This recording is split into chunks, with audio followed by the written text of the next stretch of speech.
যে অর্ডার কপিটা দেখছেন সেটা প্রাইমারি 32,000 মামলার মহামান্য সুপ্রিম কোর্টের অর্ডার।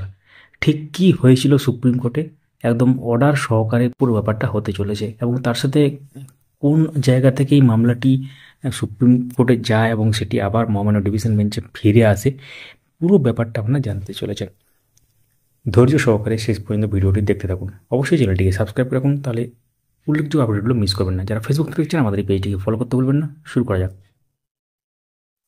তো সুপ্রিম কোর্টের যে অর্ডার কপি সেটা আমরা ওপেন করে নিয়েছি। এখানে অনেক ব্যাপার লেখা আছে, আমরা সংক্ষিপ্তভাবে পুরো ব্যাপারটা এখানে আপনার সাথে শেয়ার করব।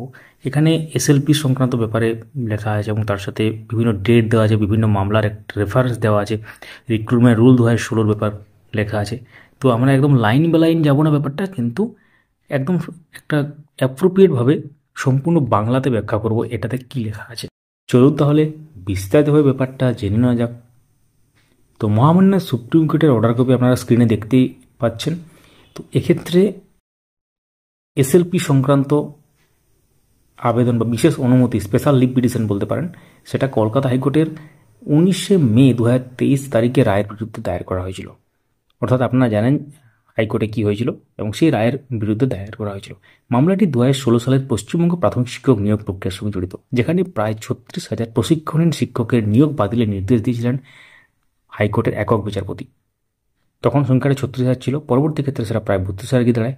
এই নির্দেশে বলা হয়েছিল যে 2016 সালের নিয়োগ প্রক্রিয়ার অংশ নেওয়া প্রার্থীদের জন্য, অর্থাৎ এই যে সংখ্যাটা বলা হয়েছিল তখন 36,000, তখন তাদের জন্য 3 মাসের মধ্যে নতুন নিয়োগ প্রক্রিয়া, সাক্ষাৎকার ও যোগ্যতা পরীক্ষা আয়োজন করতে হবে, যা ভিডিও রেকর্ড করতে হবে। বর্তমানে নিযুক্ত শিক্ষকদের 4 মাসের জন্য প্যারা টিচারের বেতনে কাজ চালিয়ে যাওয়ার অনুমতি দেওয়া হয়েছিল। তবে নতুন নিয়োগে ব্যর্থ হলে তাদের চাকরি বাতিল হবে। নিয়োগ বাতিলের এই নির্দেশের বিরুদ্ধে শিক্ষকরা হাইকোর্টের ডিভিশন বেঞ্চে অ্যাপিল করেন। ডিভিশন বেঞ্চ 2023 সালের সেপ্টেম্বর পর্যন্ত চাকরি বাতিলের উপর অন্তর্বর্তীকালীন স্থগিতাদেশ জারি করে কিন্তু নতুন নিয়োগ প্রক্রিয়া চালিয়ে যাওয়ার নির্দেশ বহাল রাখে। এর বিরুদ্ধে শিক্ষক ও বোর্ড সুপ্রিম কোর্টে আবেদন করে, যুক্তি দিয়ে যে নিয়োগ প্রক্রিয়ায় কোনো প্রতারণা প্রমাণ ছাড়াই এবং প্রভাবিত ব্যক্তিদের শুনানির সুযোগ না দিয়ে এই নির্দেশ দেওয়া হয়েছে, যা প্রাকৃতিক ন্যায় বিচারের নীতির লঙ্ঘন। তো সুপ্রিম কোর্ট মামলার মূল বিষয়ে মতামত না দিয়ে ডিভিশন বেঞ্চের নতুন নিয়োগ প্রক্রিয়া চালানোর নির্দেশ বাতিল করে, কারণ এটি বোর্ডের উপর আর্থিক বোঝা চাপাতে পারে এবং আপিল সফল হলে এই প্রক্রিয়া বৃথা যাবে। কোর্ট হাইকোর্টকে এই মামলা দ্রুত নিষ্পত্তির নির্দেশ দিয়েছে এবং সমস্ত পক্ষকে তাদের যুক্তি হাইকোর্টে উপস্থাপনের স্বাধীনতা দিয়েছে। এই আবেদনগুলি নিষ্পত্তি করা হয়েছে এবং কোনো অন্তর্বর্তীকালীন আবেদন থাকলেও তার নিষ্পত্তি বলে গণ্য হবে। অর্থাৎ এক্ষেত্রে পুরো ব্যাপারটা এখানে দেখতে পাচ্ছেন। লাস্টে যদি আমরা যাই, এখানে পেন্ডিং যে ব্যাপার সব ডিসপোজ অফ লেখা আছে।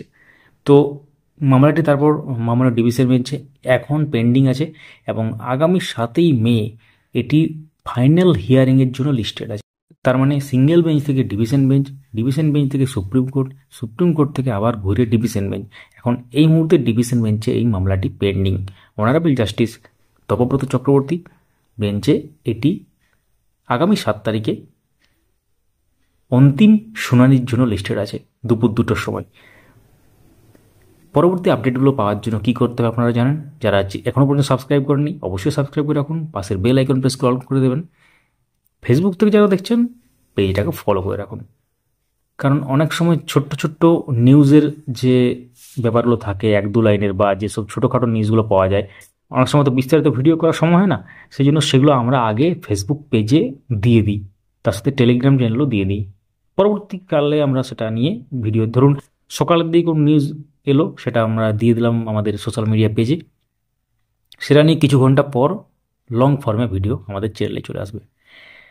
যারা অনেকদিন ধরে যুক্ত আছেন তারা জানেন ডেসক্রিপশনে উল্লেখযোগ্য সোশ্যাল মিডিয়ার লিঙ্ক আছে, চেক আউট এবং জয়েন করে নেবেন।